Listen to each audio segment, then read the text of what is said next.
آپ کو لیے چلتے ہیں کراچی، جہاں governor Sindh Kamran Tessori press conference کر رہے ہیں۔ راستہ ہے وہ انشاءاللہ وہ آپ کو کراچی میں ہی نظر آئیں گے، اور وہ 15 منٹ اور آدھے گھنٹے کے لیے نہیں آئیں گے، وہ پورا ایک دن لگائیں گے، اور اس میں آپ لوگوں سے 10 میٹنگیں کرنی پڑیں، 15 کرنی پڑیں، انشاءاللہ تعالیٰ وہ کریں گے، اور یہاں بیٹھ کے میں ساتھ بیٹھ کے آپ کی میٹنگز کرواؤں گا انشاءاللہ تعالیٰ۔ اس کے ساتھ ساتھ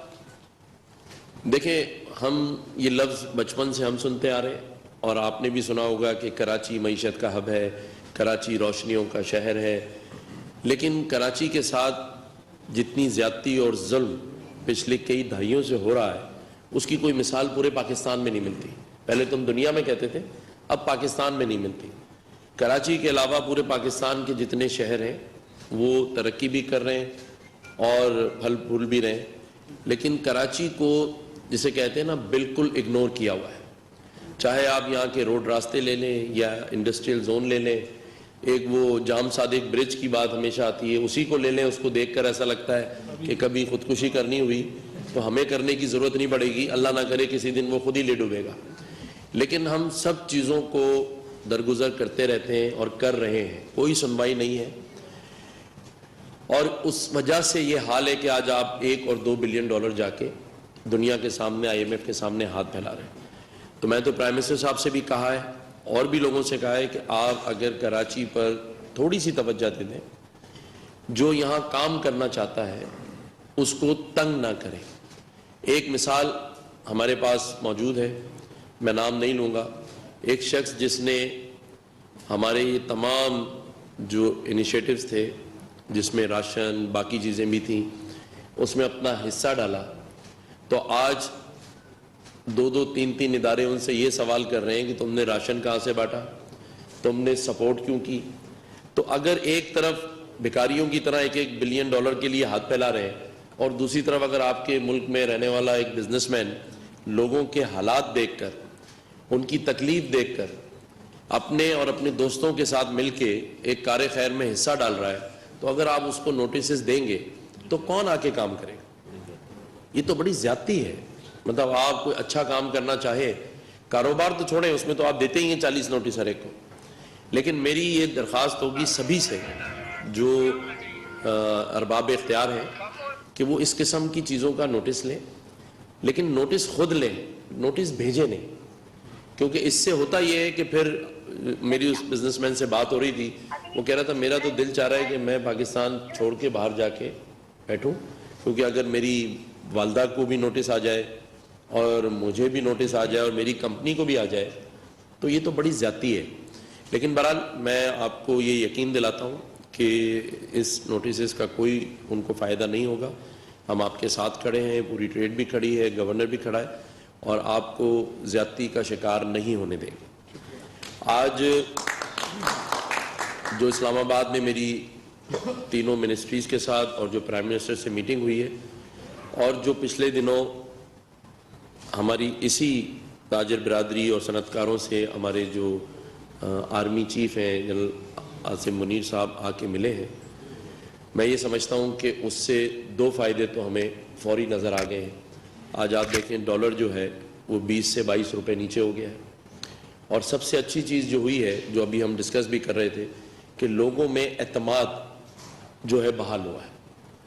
اور یہ اعتماد بحال اگر ان لوگوں کا ہو گیا ہے تو آپ یہ 100% سمجھ لیں کہ جو اوورسیز پاکستانی ہے یا فورن انویسٹر ہے اس کا بھی ہو گیا ہے، کیونکہ جب پاکستان میں رہنے والا پاکستانی صنعت کار تاجر پریشان ہوگا تو وہ باہر سے کیوں اپنے انویسٹر کو یا فورن انویسٹمنٹ لے کر آئے گا۔ تو اس میٹنگ کا سب سے بڑا فائدہ لوگوں میں اعتماد بحال ہوا ہے، اور جو ابھی میری میٹنگز اسلام آباد میں ہوئی ہیں تو میں یہ بھی آپ کو بتا دوں کہ مزید ڈالر جو ہے وہ نیچے آئے گا، 295 298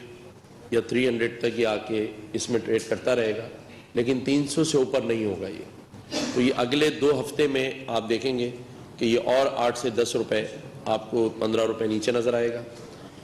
اس کے علاوہ جو صنعت کار پریشان تھے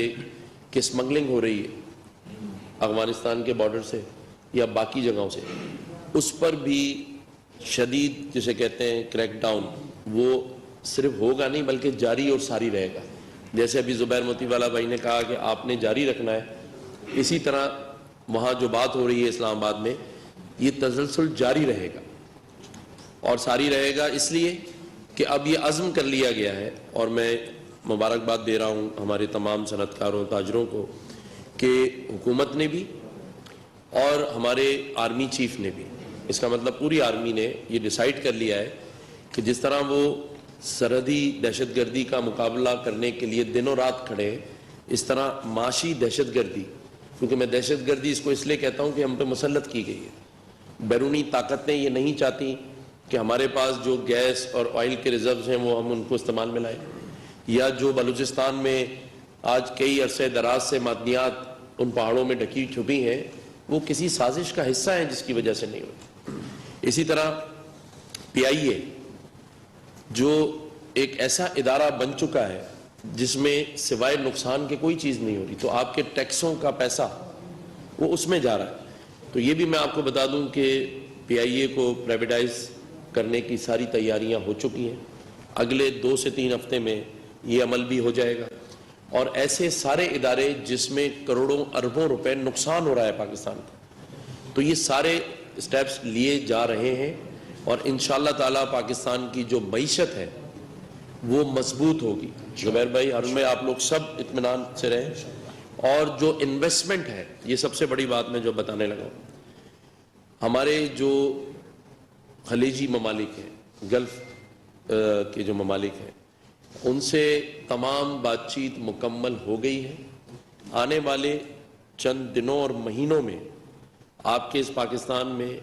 انویسٹمنٹ آ رہی ہے.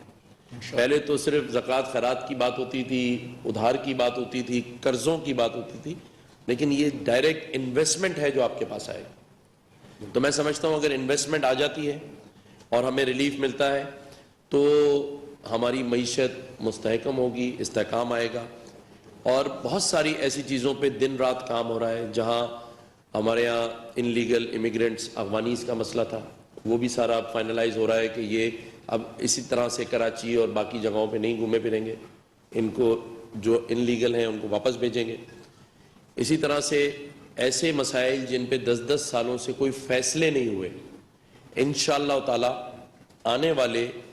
کچھ مہینوں ہفتوں میں آپ کو ان پہ فیصلے ہوتے بھی نظر آئیں گے. تو ان ساری چیزوں سے معیشت میں استحکام آئے گا. اور آج میں نے اپنے صحافی بھائیوں کو اس لیے تکلیف دی کہ یہی وہ لوگ ہیں جنہوں نے اس معیشت کو استحکام دینا ہے, جس سے بجلی کے بل بھی کم ہوں گے, جس سے روزگار کے مواقع بھی بڑھیں گے. اگر یہ لوگ خوشحال ہوں گے, انڈسٹریز پروان چڑھیں گی, تو ہی لوگوں کو روزگار ملنا ہے. تو ہمیں اصل توجہ اور رسپیکٹ اپنے ان بزنس مینوں بھائیوں پہ دینی ہے تاکہ ان کے حوصلے اور بلند ہو اور یہ مزید انویسٹمنٹ خود بھی کریں اور باہر سے بھی لے کر آئیں. تو میں آپ سب کا یہاں آنے پر شکریہ ادا کرتا ہوں. طارق بھائی اگر کوئی بات کرنا چاہیں تو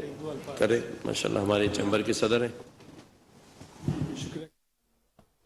governor Sindh Kamran Khan Tessori news conference کر رہے تھے کراچی میں. ان کا یہ کہنا تھا کہ آرمی چیف آپ ملاحظہ کر رہے تھے کراچی سے براہ راست جہاں governor Sindh Kamran Tessori news conference کر رہے تھے, وہ بتا رہے تھے کہ آئندہ دنوں میں ڈالر کی قیمت 10 سے 15 روپے پھر مزید نیچے آنے والی ہے, اور ملک میں آئندہ دنوں میں ڈائریکٹ انویسٹمنٹ آئے گی, اور مل کر حکومت کے ساتھ پوری کوشش کی جائے گی کہ ملک کو دوچار معاشی مسائل سے ہر صورت باہر نکالا جائے.